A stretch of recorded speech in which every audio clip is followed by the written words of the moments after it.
Hi, my name is Gabriel Abrantes, and I wanted to give you a little tour of my show, Animations, at the Kunstverein Salzburg.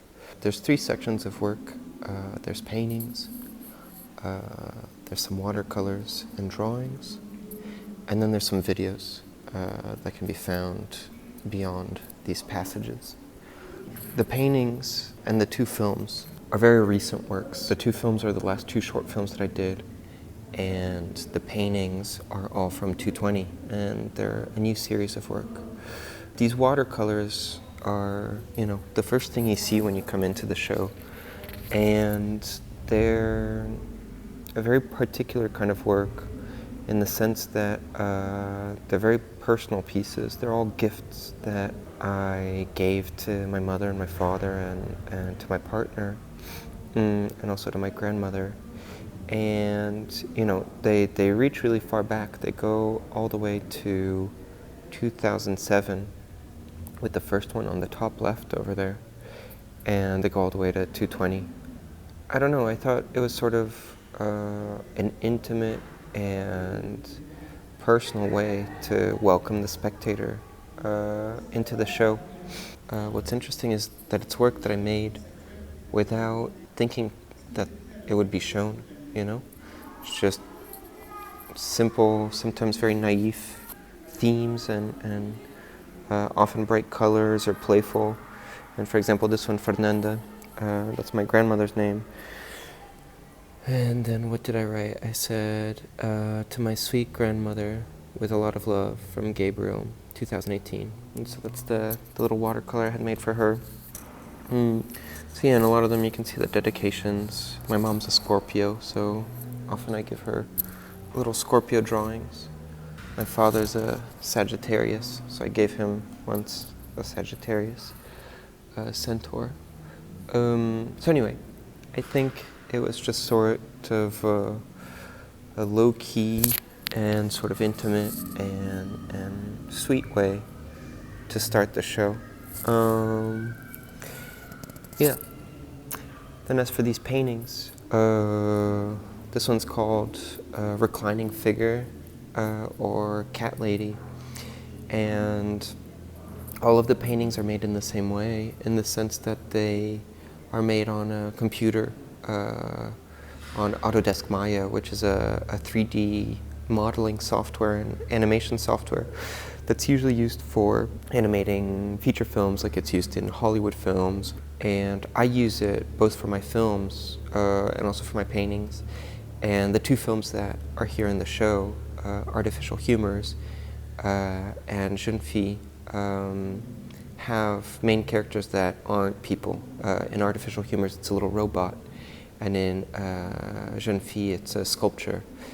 And both of those main characters were made in the same program, so there's this link in between the paintings and the films, in the sense that, at the center is this digital technology and the digital world, and these characters that don't really exist in our real world but are created out of, digital technology. And, the reason for some of these forms, such as the spheres and of the eyes, or the cylinders that then became the eyebrows, or the donut that's the mouth, they're all forms that are sort of automatic forms on the software. You just click and a sphere shows up and you just make it a different size. Then you place it in a different way. And this is something I sort of like about the process is that there's these platonic forms, that are very abstract and fundamental, such as spheres or pyramids or cubes or planes. And then I just assemble them and sort of start creating a figure that has an expression and a life and a sort of soul to it. And as for the landscape, it's also somewhat automatic. I just make a plane that's reflective, and then I click on a button which is called Physical Sky, AI, Physical Sky, and it sort of reproduces the lighting and gradient of a natural sunny day. And so, these 3D objects, they get a sort of very realistic lighting and also this sort of background, which I sort of appreciate how desolate and abstract and sort of sublime it is, and the way it contrasts with maybe a bit of the silliness and the cartoonish quality of the characters. As for the fur, it also comes from a bit from the technology, which is that fur is something that's sort of a boon in digital animation. It's very difficult. It uses a lot of processing power, and a lot of big Hollywood movies try to sort of use fur simulation as a sort of badge of high quality animation. And so I use a bit of the same technology, roughly, with my capability, to make these furry creatures and sort of have that reference to Hollywood and to popular cinema, which can also be found in the videos. Sorry, I was staring at that painting for a bit too long, so let's take a look at another one. This is one of the first ones that I did, although it's also the largest. But in here, it's sort of obvious that there's some references to some paintings by Picasso or by Cézanne, a tradition of painting bathers, of painting sort of ludic scenes, but also this idea that reaches back to Chardin of painting these patterns, these diamond patterns that Picasso picked up from clowns and acrobats, that can go back even to paintings in the Renaissance where these kinds of patterns could show up.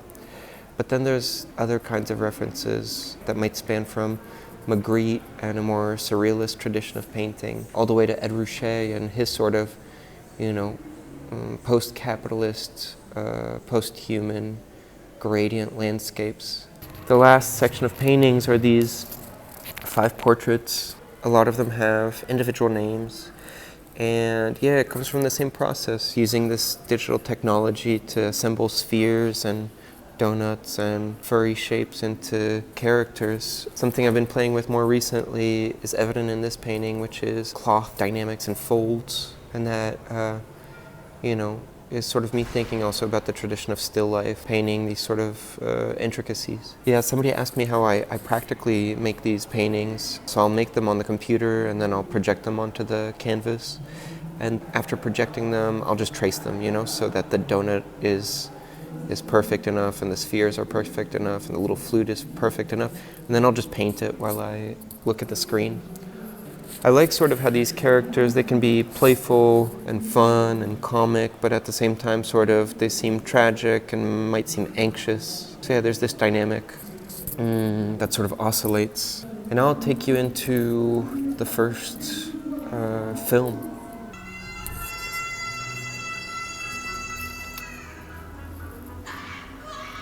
So Kaufman is the main character of the film, and he's a little robot who's, being trained by this anthropologist and artificial intelligence scientist to become intelligent. And the way she figured out how to make this robot intelligent was to take it to an indigenous village and have it be part of this community, this community that didn't have such an anthropocentric perspective on, identity and what kind of beings could be considered, human.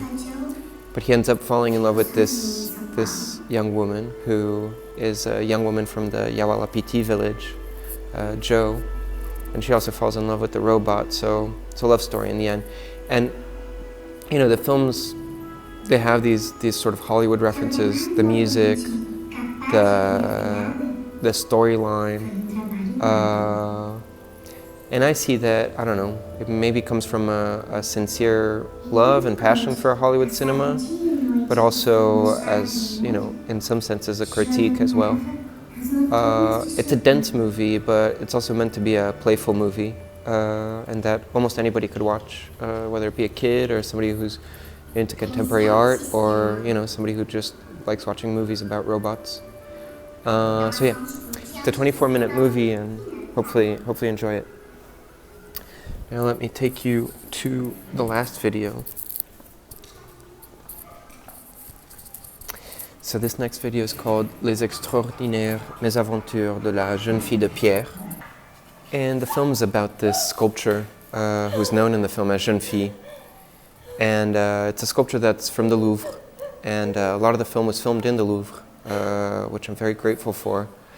And the sculpture no longer wants to be a sculpture, and so she runs away from the museum and goes onto the streets of Paris and tries to join a protest that she finds on the street, protest against inequality.